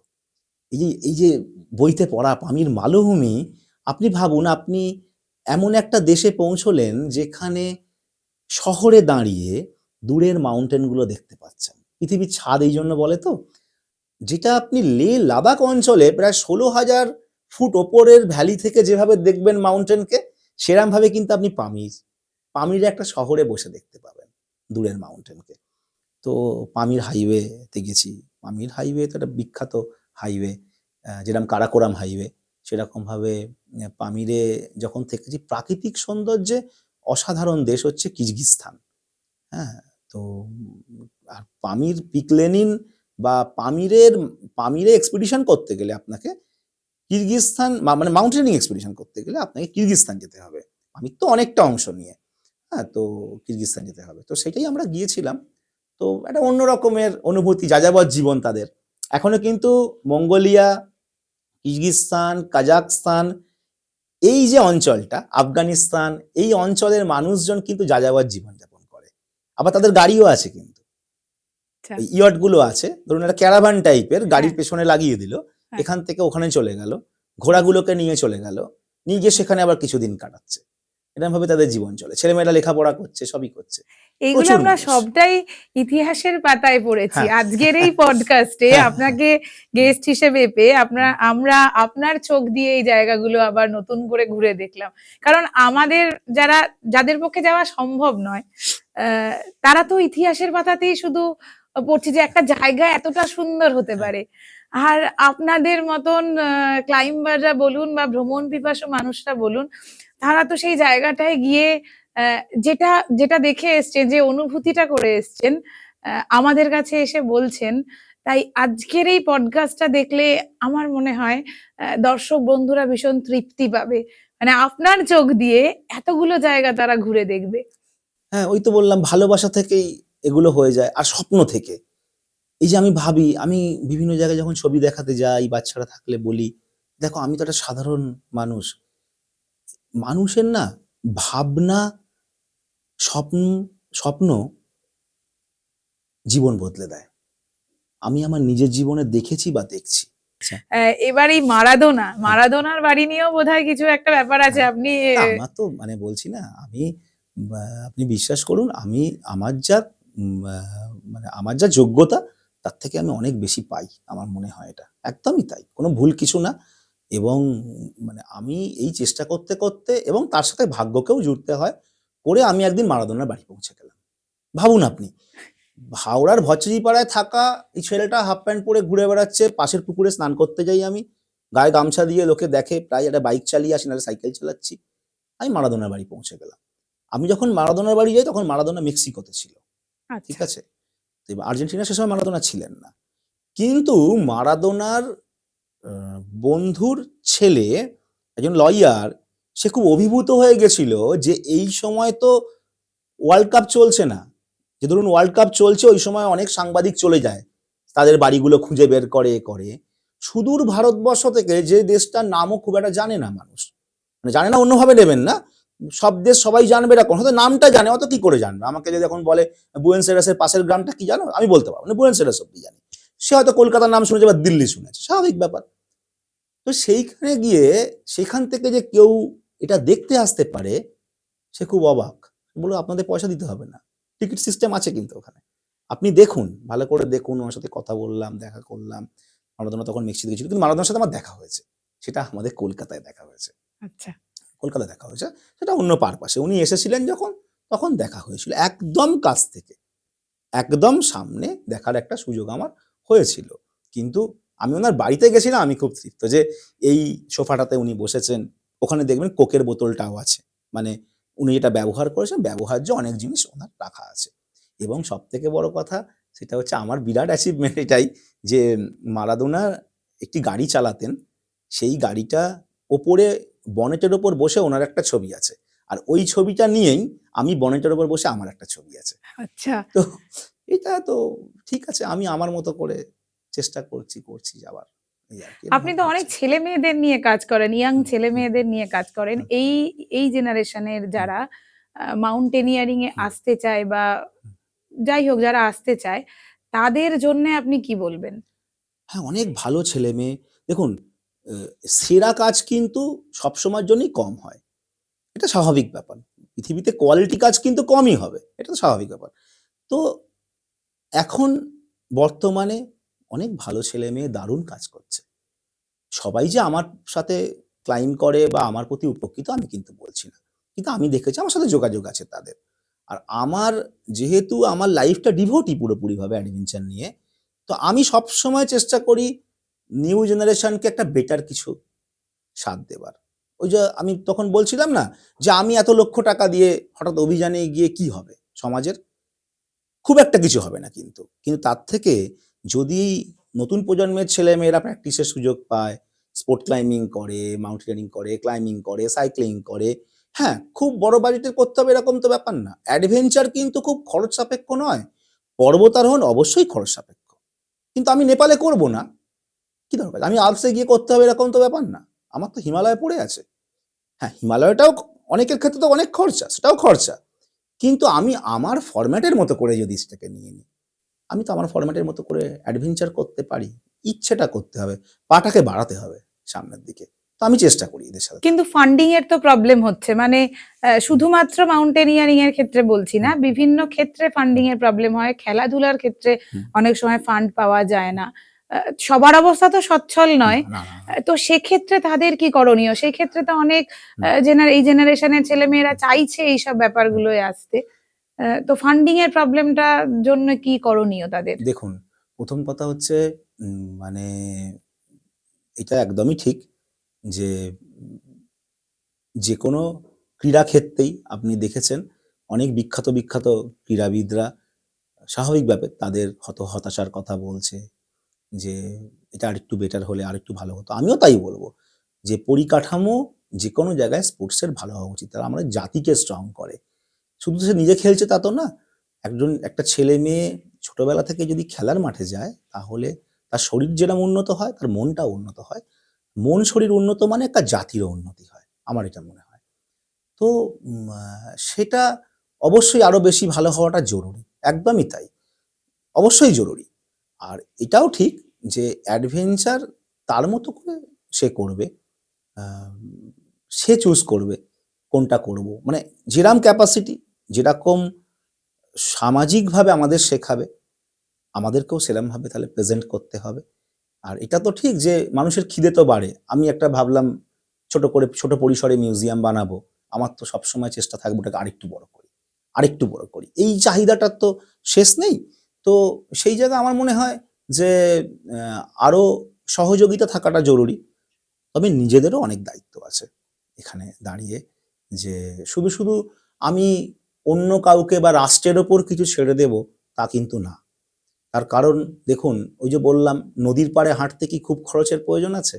না সাইকেল নিয়ে যদি নর্মদার ধারে বা গঙ্গার পাড়ে যেতে হয় তাহলে কি খুব খরচের প্রয়োজন আছে? তা না। পার্টিকুলার পর্বত আরোহণ অবশ্যই একটা খরচ সাপেক্ষ, তার কারণ যেসব ইকুইপমেন্টস গুলো কিনতে হয় সেগুলো কস্টলি। কিন্তু আমি হঠাৎ করে এত ডলার, $1000 খরচা করে নেপালে কেন যাব? তাহলে তার জায়গায় তো 10 লক্ষ টাকা দিয়ে নেপালে একটা অভিযান করার থেকে আমরা এখানে 14 জন মিলে 15 জন মিলে 10 লক্ষ টাকা খরচার অভিযান তো করতে পারি সেই রেশিওতে দাঁড়িয়ে।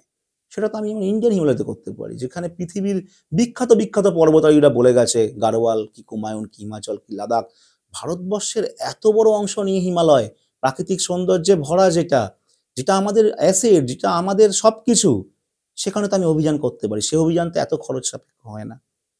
তো তার মতো করে সে ফরম্যাট ভাববে। আর আমি সবসময় বিশ্বাসী এটা, যে আমি যেটা ভালো কিছু পাচ্ছি সেটা যেন আমার পরিচিতরা, আমাদের যারা ছেলেমেয়েরা, মানুষজন, তারাও যেন পায়। তারাও যেন এই স্বাদটা পায়। কারণ আমি তো সবকিছু করতে পারবো না।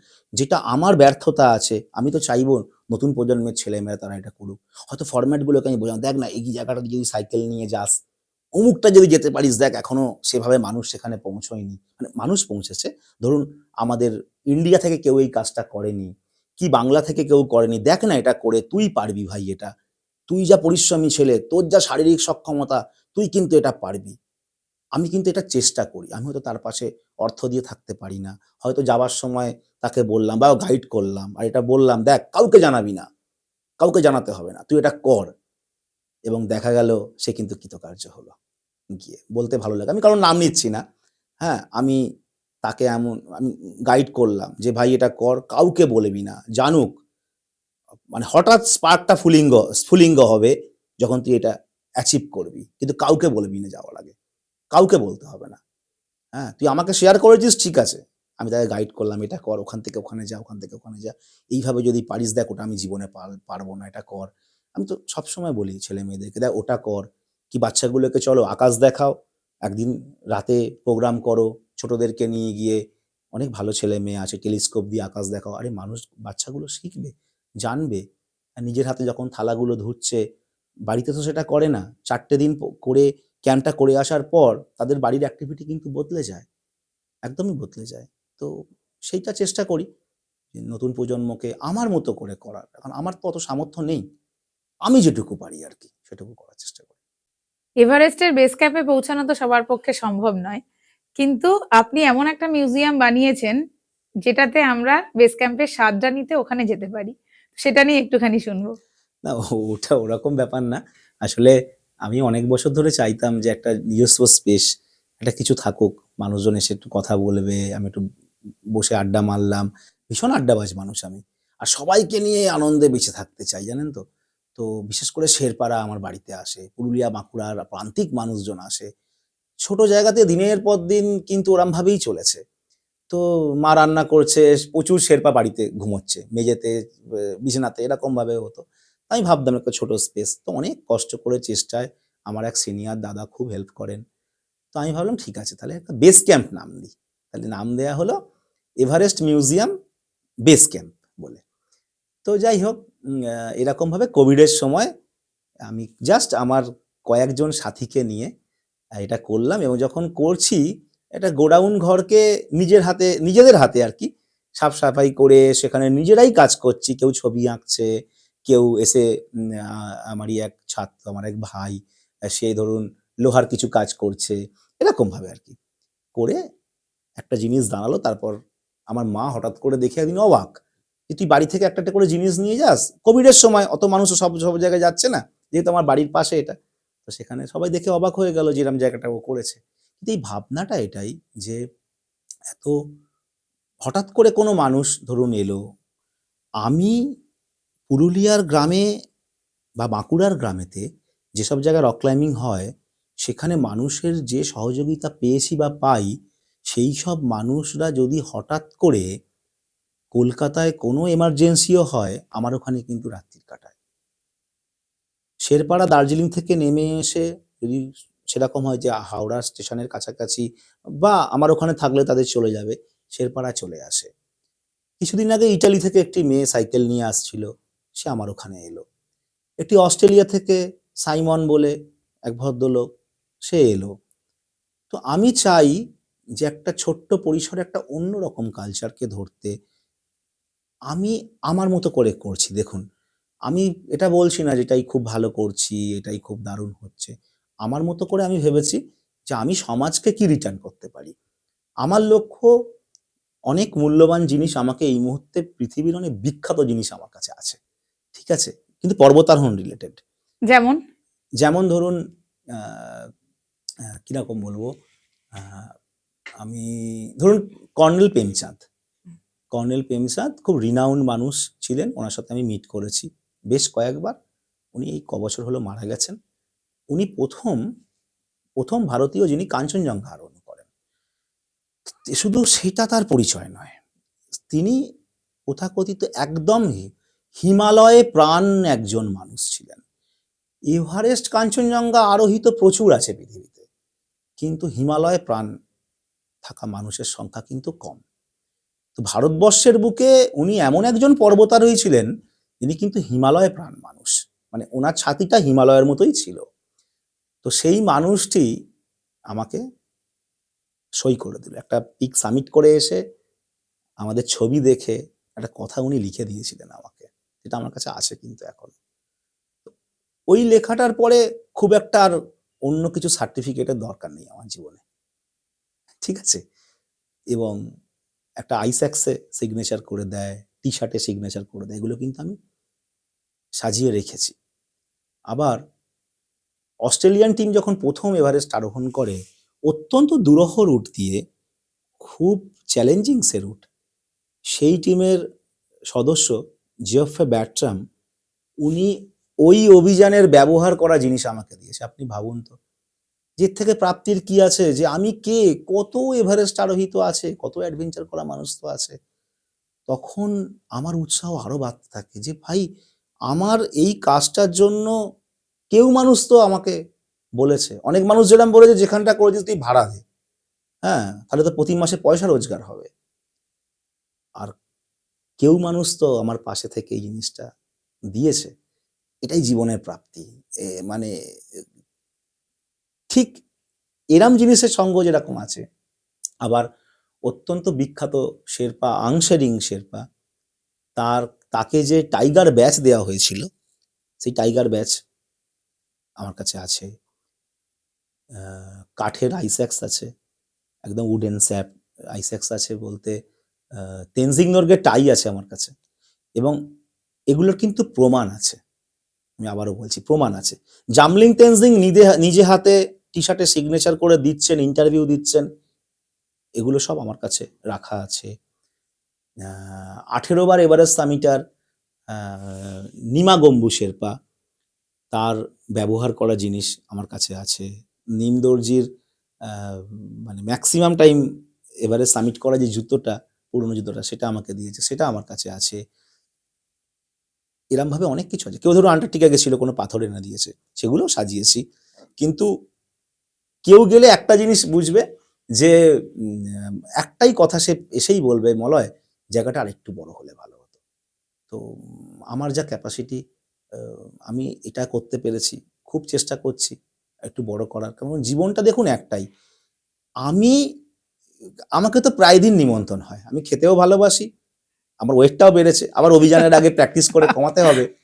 তো আমি যাই, ফুল, মিষ্টি, মেমেন্টো অ্যানাউন্স করছে, বলছে, যেতে হয়, আমি যাই, ঠিক আছে। কিন্তু আমার তো সমাজের প্রতি একটা কাজ আছে, দায়িত্ব আছে। আমি সেটা মানে বুঝে উঠতে পারি না যে এটা তো আরো বেশি করে হওয়া উচিত ছিল। মানে আমি করছি আমার মতো করে, ঠিক আছে। আমি জানি না আমি ভুল করছি কি খারাপ করছি, কি করছি আমি জানি না। কিন্তু যখন বাচ্চাগুলো এসে প্রজেক্ট করতে আসে আমাদের ওখানকার কোনো স্কুল থেকে, খুব রিনাউন্ড স্কুল থেকে সব আমার কাছে আসে, আমি নাম বলতে পারছি স্কুলের, বাচ্চারা আসে, শিক্ষক শিক্ষিকারা পাঠায় আমার কাছে, তারা দেখে, বলে, আমি তখন বলি, দেখো আমি চেষ্টা করে করেছি।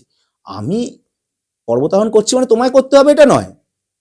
তুমি যে বিষয়টা ভালো পারো তার এভারেজ ছোঁয়ার চেষ্টাটা করো, যে বিষয়টা তুমি ভালো পারো। হ্যাঁ, তো যাই হোক, হচ্ছে, চলছে, এবং চেষ্টা করছি ওটাকে একটু বড় পরিসরে করার, আরো মূল্যবান জিনিস রাখার।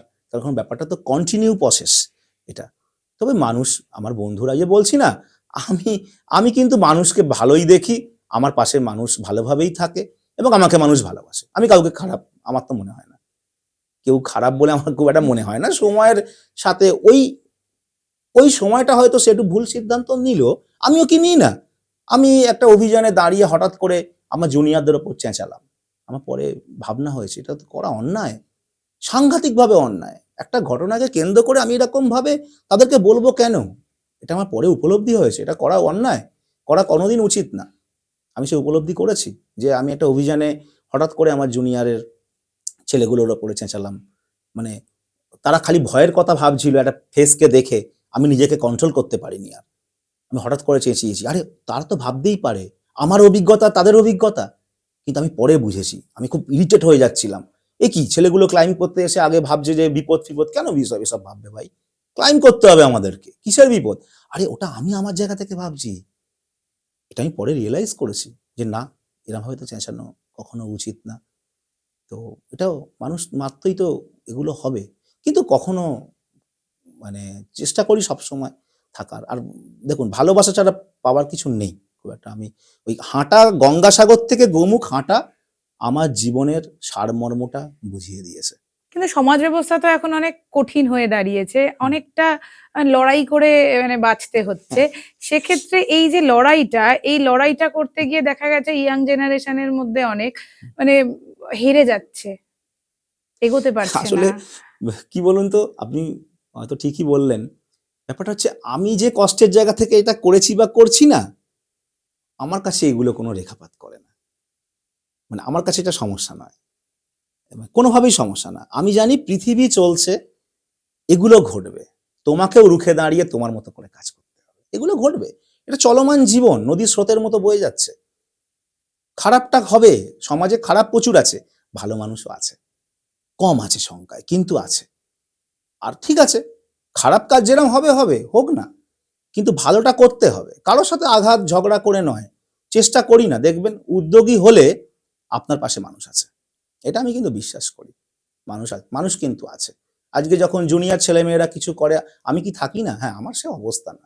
আবার আমি যখন কোনো একটা প্রজেক্ট নিচ্ছি বড়, আমার পাশে কি দেবাশিস দা বা আমাদের কিরণ দা বলুন, বা আমাদের সিনিয়ররা, বা আরো অনেক মানুষজন, রমেশ দা, কি যাই হোক, আমার যারা আছে, অনন্ত দা বলুন, আমাদের ক্লাবের লোকজন, ক্লাব মেম্বার, তারা কি আমার পাশে থাকে না? থাকে তো, তাদের মতো করে থাকে।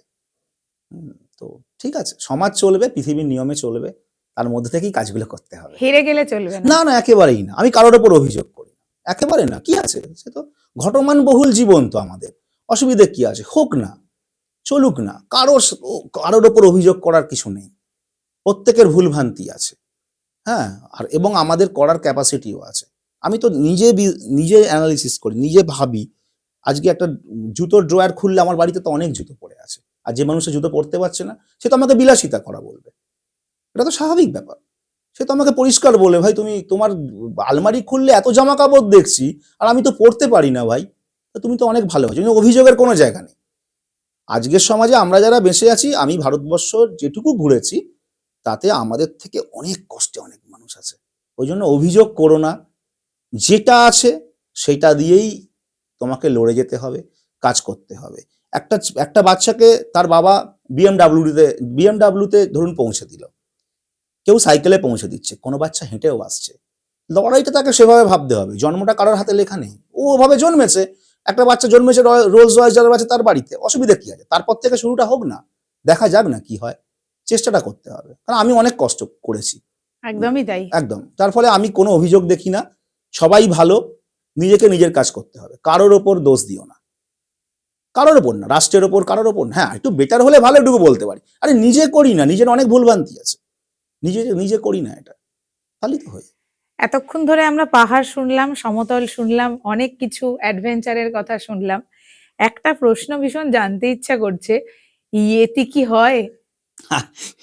এই প্রশ্নের সম্মুখীন আমাকে অনেকবার হতে হয়েছে।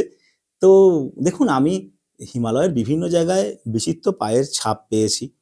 এখন মানুষ, সেখানকার অধিবাসী, এটুকু বুঝেছি, যারা প্রকৃতির সাথে সংঘর্ষ করে বেঁচে থাকে তারা অনেক অলীক জিনিসে বিশ্বাস করে। এটা স্বাভাবিক ব্যাপার, পৃথিবীর সব কোণেতে রয়েছে। তো এবং যেটা চোখে দেখতে পায় না তাকে নিয়ে অনেক গল্প থাকে। আপনি যখনই দেখবেন সবাই বলবেন হ্যাঁ ও শুনেছে, ও বলবে ওটা শুনেছি। তো কাশ্মীর হিমালয় এক্সপিডিশনে গেলাম, তো সেখানে অদ্ভুত পায়ের ছাপ পেলাম। লোকাল লোক বলল বনমাই বলে এখানে, এই লোক পেলে তুলে নিয়ে চলে যায়। আমি বললাম कोई देखा है? बोले नहीं, वो आज से बहुत साल पहले एक बूढ़ा आदमी देखा था। ঠিক আছে, পরে মনে হয়েছে ওটা ভল্লুকের পায়ের ছাপ। আবার হিমাচল প্রদেশে রিসেন্ট অভিযানে গিয়ে যখন পায়ের ছাপ পাওয়া গেল, আমাদের সদস্যরাই দেখলো সেটা শেরপাড়া, তো সঙ্গে সঙ্গে মুখ চোখ আলাদা হয়ে গেল। তারা বললো না আমরা এখানে এখন থাকবো না, আমরা চলে যাব।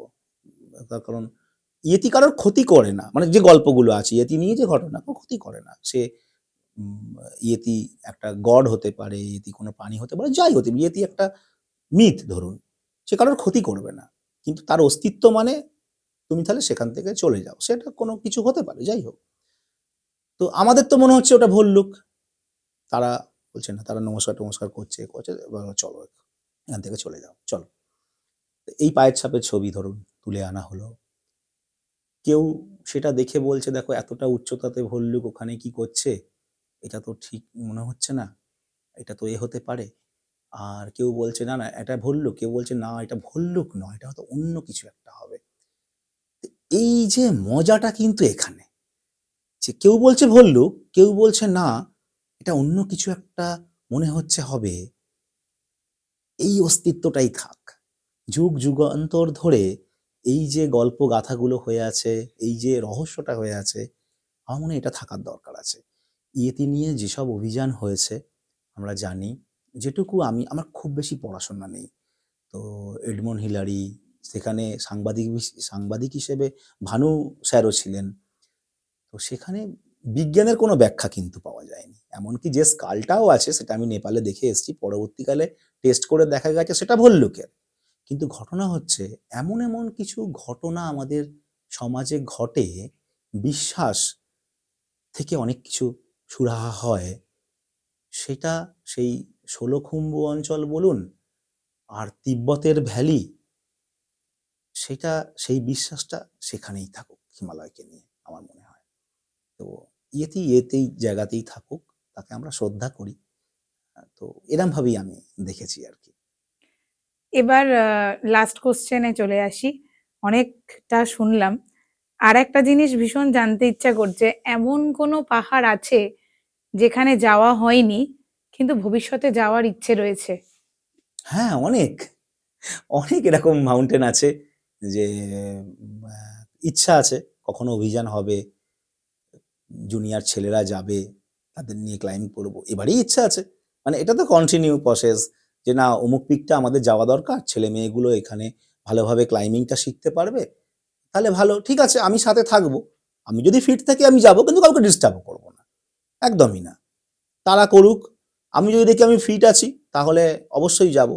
তবে আমি তো কন্টিনিউ ক্লাইম্বিং এর সাথে যুক্ত, যাই, এবছরও অভিযান আছে সামনে, সেগুলো যাব। এরকম অনেক মাউন্টেন আছে, ওটার তো শেষ নেই। তবে চেষ্টা করব এবছর যেসব অভিযানগুলো আছে সেগুলো ভালোভাবে ক্লাইম্ব করে আসার চেষ্টা করব। অসংখ্য ধন্যবাদ মলয়বাবু, নতুন পাতা সাথে নন্দিনীকে এতটা সময় দেওয়ার জন্যে। আপনার এভারেস্ট জয় থেকে শুরু করে পৃথিবীর ছাদ, পামির মালভূমি যাত্রা, মারাদোনার বাড়িতে যাওয়া, এত সমস্ত অ্যাডভেঞ্চারের গল্প আমরা শুনলাম। আগামীতেই আপনার রয়েছে সাইকেল নিয়ে পিরামিডের হ্যাঁ, দেশে পিরামিডের যাত্রা, দেশে। তার জন্যে নতুন পাতা সাথে নন্দিনী টিম থেকে আগাম শুভেচ্ছা রইল। আর দর্শকদের বলছি, আজকের এই পডকাস্টটিতে আমাদের মলয়বাবুর সঙ্গে যে আলোচনাটা হলো, সেটাতে ইয়াং জেনারেশনদের নিয়ে অনেক মোটিভেশনাল মূলক কথাবার্তা রয়েছে। আমার মনে হয় আমাদের মতো আপনারাও তৃপ্ত হবেন এই এপিসোডটা দেখে। তো আপনাদের কাছে অনুরোধ রইল অবশ্যই এই এপিসোডটাকে দেখার এবং নিজের কোনো ভালোবাসার মানুষের সঙ্গে এপিসোডটা শেয়ার করে দেওয়ার। আবারও অসংখ্য ধন্যবাদ জানাচ্ছি সম্পূর্ণ এপিসোডটায় সাথে থাকার জন্যে। প্রত্যেকবারই আমি বলি নতুন পাতা সাথে নন্দিনী কিন্তু একটা পরিবার, সেটাকে সমৃদ্ধ করতে আপনাদের সাপোর্ট অবশ্যই দরকার। তো অবশ্যই সাথে থাকুন, সাবস্ক্রাইব করুন আমাদের এই চ্যানেল নতুন পাতা সাথে নন্দিনী, যেখানে প্রতিটি গল্প একটি নতুন পাতার শুরু।